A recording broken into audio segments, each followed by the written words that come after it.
বাংলাদেশের সর্বশেষ গুরুত্বপূর্ণ আপডেট সংবাদে আপনাকে স্বাগত। শুরুতেই সংবাদ শিরোনাম, পরে বিস্তারিত। শুরুতেই জানাব, উপদেষ্টা পরিষদের বৈঠক শেষে পরিবেশ উপদেষ্টা বললেন ১৪ দিনেই জুলাই অভ্যুত্থানের ঘোষণাপত্র দেয়া সম্ভব। জুলাই আগস্টের গণ অভ্যুত্থানে নেতৃত্ব দেয়া শিক্ষার্থীদের বেঁধে দেওয়া সময়সীমার মধ্যেই জুলাই অভ্যুত্থানের ঘোষণাপত্র দেওয়া সম্ভব বলে মনে করেন পরিবেশ, বন ও জলবায়ু পরিবর্তন বিষয়ক উপদেষ্টা সৈয়দা রিজওয়ানা হাসান।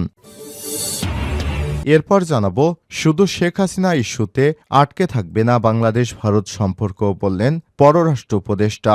ভারতে অবস্থানরত সাবেক প্রধানমন্ত্রী শেখ হাসিনাকে দেশে ফেরানো সহ ভারত বাংলাদেশ দ্বিপক্ষীয় সম্পর্ক এগিয়ে নেয়ার কথা জানিয়েছে অন্তর্বর্তীকালীন সরকারের পররাষ্ট্র উপদেষ্টা মোহাম্মদ তৌহিদ হোসেন। জানাবো, বন্দুকের গুলি বুক পেতে নিয়েছে বলেই ছাত্ররা আজ বিজয়ী।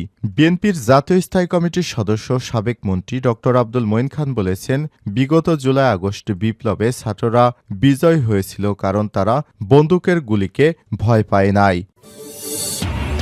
এবারে জানাবো, আবার চক্রান্ত শুরু, গ্রহণযোগ্য নির্বাচনেই সমাধান, বললেন মির্জা ফখরুল। আবারও বাংলাদেশে চক্রান্তের খেলা শুরু হয়েছে উল্লেখ করে বিএনপির মহাসচিব মির্জা ফখরুল ইসলাম আলমগীর বলেছেন, এই চক্রান্তের ফলে আমাদের ভারপ্রাপ্ত চেয়ারম্যান তারেক রহমানকে এখনও বাহিরে থাকতে হচ্ছে। এবারে জানাবো, দেশের ইতিহাসে সর্বোচ্চ রেমিটেন্সের রেকর্ড। সদ্যবিদায়ী ডিসেম্বর মাসে বাংলাদেশে রেমিটেন্স এসছে ২৬৩ কোটি ৯০ লক্ষ মার্কিন ডলার, যা দেশের ইতিহাসে সর্বোচ্চ।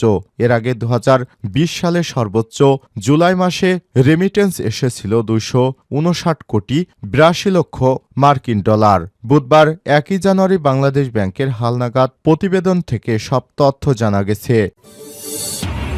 এবং সর্বশেষ জানাবো, জানুয়ারিতে দফায় দফায় সত্য প্রবাহ।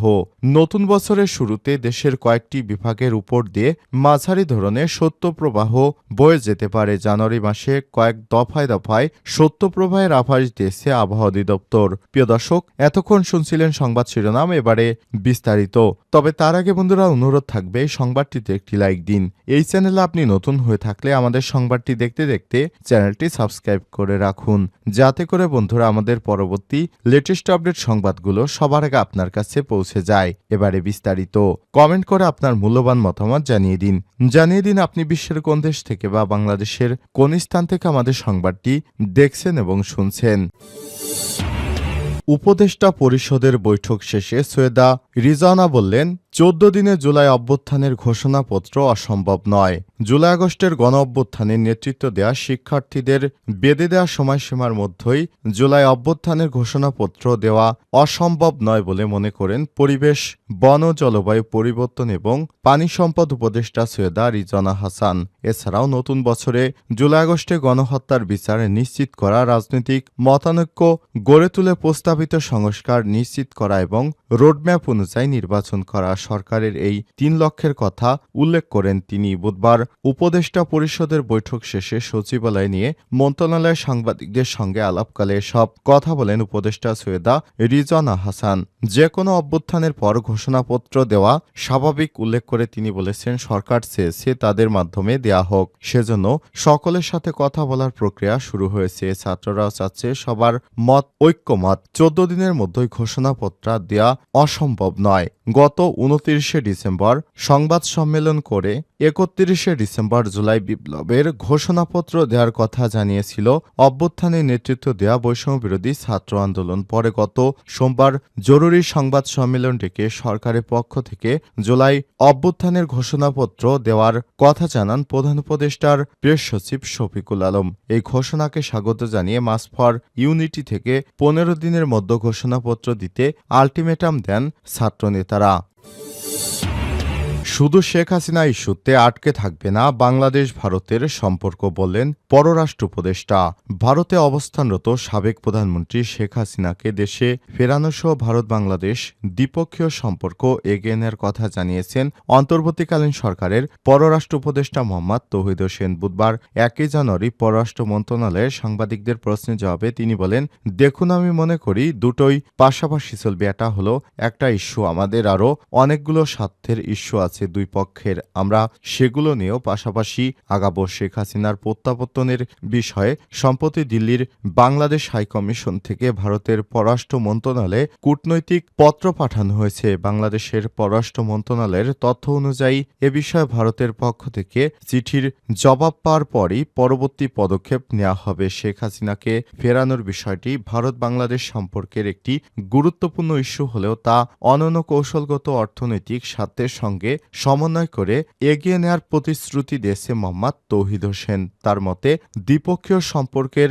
বিভিন্ন গুরুত্বপূর্ণ দিকগুলো আলাদাভাবে গুরুত্ব পাওয়া উচিত। সাবেক প্রধানমন্ত্রী শেখ হাসিনা বর্তমান ভারতে অবস্থান করছেন। তার প্রত্যাবর্তন বাংলাদেশের রাজনৈতিক এবং কূটনৈতিক অঙ্গনে গুরুত্বপূর্ণ আলোচনার বিষয় হয়ে উঠেছে। এই পরিস্থিতি দুই দেশের মধ্যে সম্পর্ক আরও দৃঢ় করার উপর জোর দেওয়া হচ্ছে। বন্দুকের গুলি বুক পেতে নিয়েছে বলেই ছাত্ররাজ বিজয়ী।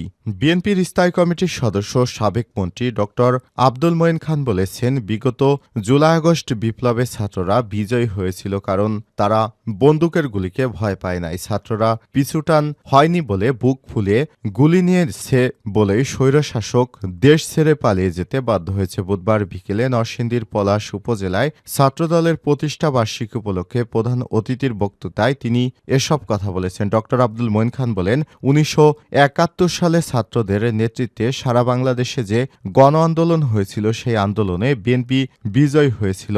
এর ফলে খালেদা জিয়া প্রধানমন্ত্রী হয়ে দেশে প্রথমবারের মতো নারী প্রধানমন্ত্রী হিসেবে নির্বাচিত হয়েছিলেন। সেই নির্বাচনে যারা অগ্রণী ভূমিকা পালন করেছিলেন তাদের নাম ছিল বাংলাদেশ জাতীয়তাবাদী ছাত্রদল। জুলাই আগস্ট আন্দোলনে বিজয়ী ছাত্রদের লক্ষ্য করে মঈন খান বলেছেন, এদেশের প্রতিটি গণতান্ত্রিক আন্দোলনে দেশের ছাত্ররা গুরুত্বপূর্ণ ভূমিকা রেখে আসছে, যার ফলে প্রতিটি স্বৈরশাসক ক্ষমতা থেকে বিদায় নিয়েছে। এদেশের ছাত্ররা আগেও পড়ার টেবিলে ছিল, এখনো পড়ার টেবিলে যার পরামর্শ দেন, কেননা পড়ার টেবিলে গিয়ে আবার মেধা অর্জন করতে হবে আর সেই মেধা দিয়ে দেশ চালাতে কাজ করতে হবে। আবার চক্রান্ত শুরু, গ্রহণযোগ্য নির্বাচনেই সমাধান, বললেন মির্জা ফখরুল। আবারও বাংলাদেশে চক্রান্তের খেলা শুরু হয়েছে উল্লেখ করে বিএনপির মহাসচিব মির্জা ফখরুল ইসলাম আলমগীর বলেছেন, এই চক্রান্তের ফলে আমাদের ভারপ্রাপ্ত চেয়ারম্যান তারেক রহমানকে এখনও বাহিরেই থাকতে হচ্ছে।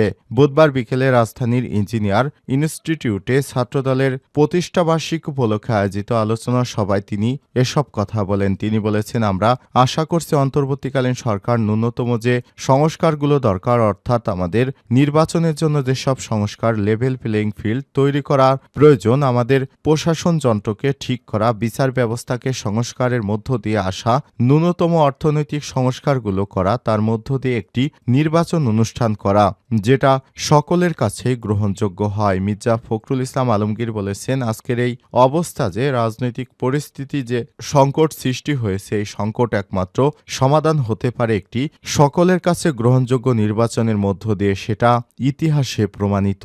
বিএনপির মহাসচিব বলেন, আমরা যে কথায় বারবার বলে আসছি যে আজকে দুর্ভাগ্যজনকভাবে দেশে আবারও চক্রান্তের খেলা শুরু হয়েছে, যেটা অতীতে হয়েছে বারবার, যেটার পরে আমরা শহীদ প্রেসিডেন্ট জিয়াউর রহমানকে হারিয়েছি, যার ফলশ্রুতিতে বেগম খালেদা জিয়াকে ৬ বছর কারাগারে থাকতে হয়েছে। চক্রান্তের ফলে আমাদের ভারপ্রাপ্ত চেয়ারম্যান তারেক রহমান এখনও দেশের বাহিরেই থাকতে হচ্ছে। এই চক্রান্ত আবার শুরু হয়েছে উল্লেখ করে তিনি বলেছেন, কি কারণে যারা সত্যিকার বাংলাদেশি বিশ্বাসী, যারা জোর গলায় বলতে পারে সবার আগে বাংলাদেশ, সেই দলকে, সেই নেতাকে দূরে সরিয়ে রাখতে চাচ্ছে। এই চক্রান্ত বহুবার হয়েছে, আজকে আবার এই চক্রান্ত শুরু হয়েছে। আমরা পরিষ্কার করে বলতে চাই, আমাদের মানুষ কোনোদিনই তাদের চক্রান্ত সফল হতে দিবে না। বিএনপিকে ভেঙে ফেলার চেষ্টা বহুবার হয়েছে, কখনোই ভেঙে ফেলা সম্ভব হয়নি। এ সময় আরও বক্তব্য রাখেন বিএনপির ভাইস চেয়ারম্যান শামসুজ্জামান দুদু, আসাদুজ্জামান রিপন, চেয়ারপারসনের উপদেষ্টা আমানুল্লাহ আমান,